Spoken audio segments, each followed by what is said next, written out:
Hi guys, welcome back to another Star Wars figure review. Next video we're going to be taking a look at a character from the Phantom Menace who's been sort of reissued as part of the Black Series this time recently. And as you've probably already guessed by the title, it is Qui Gon Jinn, Obi-Wan Kenobi's Jedi Master. Now before we look at him properly, we'll look at the packaging this one comes in. Now this one is a re-release in the Black Series line and is a special re-release for this year, being the and it's sort of being released in a sort of commemorative style packaging. And instead of the basic Black Series, we've got this fancy Episode 1 style packaging. So this is the packaging that Episode 1 figures were originally released in back in 1999 and to tie in with the film. And this was based off the Power of the Force 2 packaging that was already widely known for appearing throughout the 90s. So the packaging was altered to match that of the Phantom Menace, indicated by the Darth Maul mark here. And it's so good for Hasbro to do this in the Black Series. They did this previously in 2019 for 20 years of the Phantom Menace, and you could get Obi-Wan Kenobi and Darth Maul figures in that style packaging. I didn't get either of those, unfortunately. I already had the Darth Maul, but the Obi-Wan I wasn't managed to get. On the back you have a 50 years of Lucasfilm banner marker there with all the different Star Wars releases that we've had over the years. Fortunately no mention of Indiana Jones or American Graffiti or Willow or anything like that, but we've got things like Star Wars Legends, the Clone Wars, the prequels, the sequels, the original trilogy, the standalones. Lots there to take note of, definitely, what this is. And this is great package. I'm glad to see Hasbro sort of bring it back again for this sort of a second wave down. I was at least able to get my hands on one of them, and just the whole shiny design they've done on it to make the figure out there, and obviously with the 50 years of Lucasfilm marking there, it's a great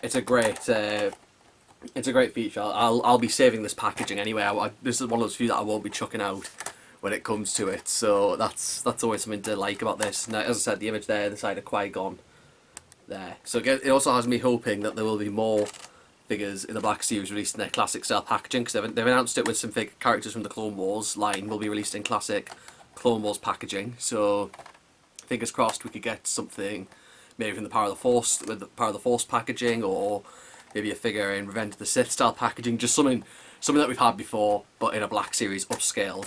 And this works fine. And as I said, we've had vintage collection packaging before as well, so this matches out, and it's a great one to have a hold of. Like it's so much bigger than you'd expect it to be. Because I gave you a look at the Dash Rendar and Prince Shizo figures. They had the sort of smaller scaled down versions, and they were in purple, being the Shadows of the Empire theme. But this is Phantom Menace themed, and it is worth having just one of them, because you can currently get in this wave, you can get Qui Gon Jinn, Jar Jar Binks, a Battle Droid, and Mace Windu. So there's the options there. The original two were Darth Maul and Obi-Wan Kenobi, so there's plenty there. And it's cool packaging, worth having a look at, and I was glad to get my hands on this.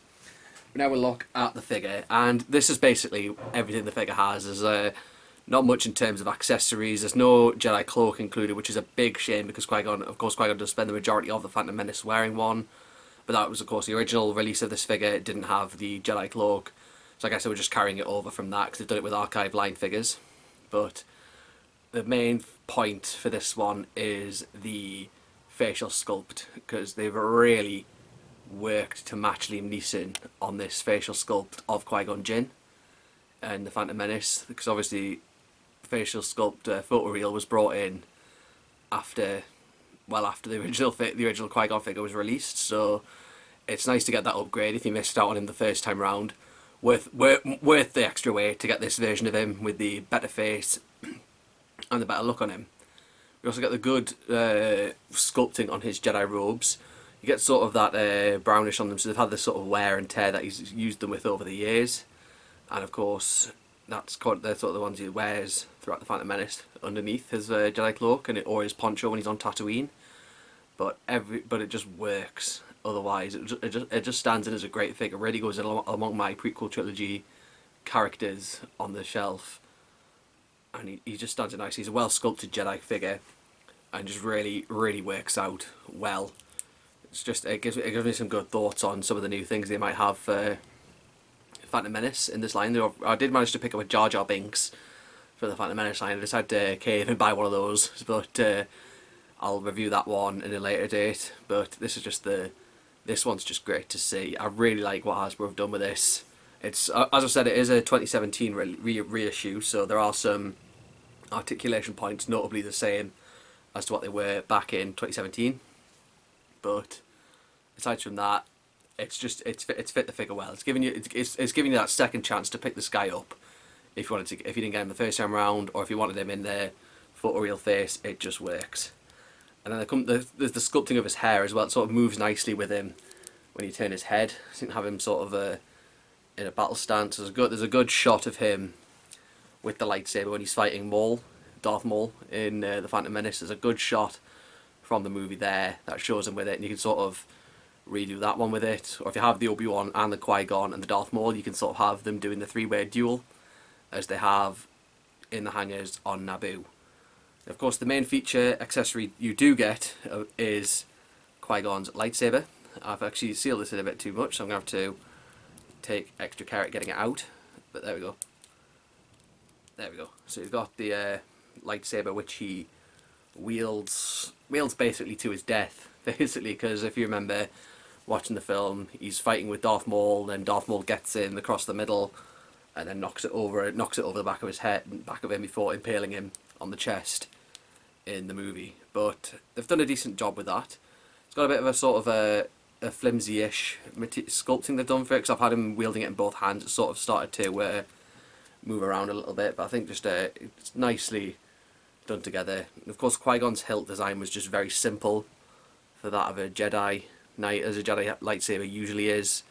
Very simple. It's the same one that he wields. They've sculpted it fairly well with the markings, getting it to match as accurately as possible to the film, because there's a red button marking there, and then all the different silver markings that he has there. Of course, Obi-Wan very briefly wields the lightsaber after losing his own one in the duel with Maul. So of course, Obi-Wan wields it for a very short while before returning it to the temple and constructing his own new one. But it does look good with Qui-Gon and having the lightsaber in his hand. And of course, you can remove it, the blade, from the hilt. It's quite an easy remove.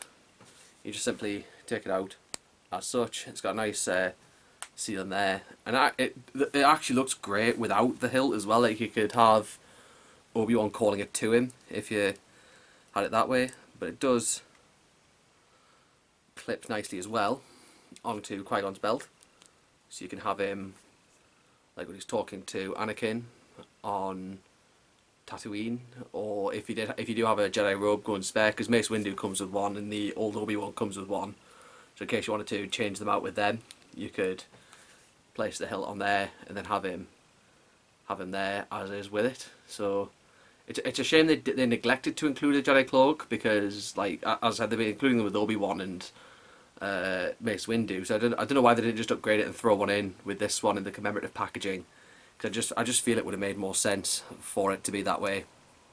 So it's a shame to have that there, but we got what we've got, and you know what, I'm not complaining. I'm displaying it without it on the shelf anyway, so that works fine for me. I'll give a run down the articulation. Qui-Gon has a ball jointed head, ball hinged shoulders and elbows, ball hinged wrist, ball jointed torso, ball hinges at the hips, the swivels at the thighs there, the double joints at the knees, with it being the older versions of the Black Series now, the one that they've done away with, and the ball joint rocket at the ankle. So a good amount of articulation, nothing to complain about. And as I said, the amazing sculpt of Liam Neeson on that figure there really makes it worthwhile, the extra weight. As I said, I waited an extra couple of years to get this one, get him in the collection, and the face more than makes up for that weight. I really think that's a good face to wait for when it comes to it. But yeah, so that is Qui Gon Jinn, and as I said again, he comes in the fancy packaging. I'll let you have a look at that again, just for the sake of it being Phantom Menace style.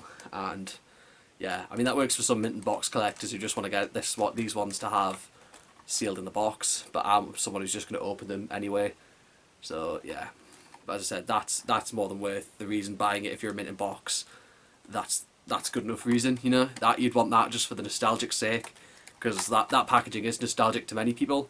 Well, I didn't start collecting myself till about 2005, so the Revenge of the Sith packaging is more my nostalgic point, but this is a very nostalgic packaging regardless, because I know people who have collected, who did collect a little bit more back in the late 90s, 2000s, so they'll be more nostalgic for that packaging than I am right now. So yeah, that's Qui Gon Jinn there. a worthy addition. If you haven't got him yet, you've got that second chance. Do add him, and he goes well on the shelf. If you've got a sort of small Phantom Menace lot of collection going, this is one to have. But yeah, hope you enjoyed looking at Qui Gon Jinn. Drop a like on this video if you enjoyed it. Leave a comment, and the Facebook, Twitter, and Instagram links are in the description below. And do subscribe for more content. And I'll see you next time.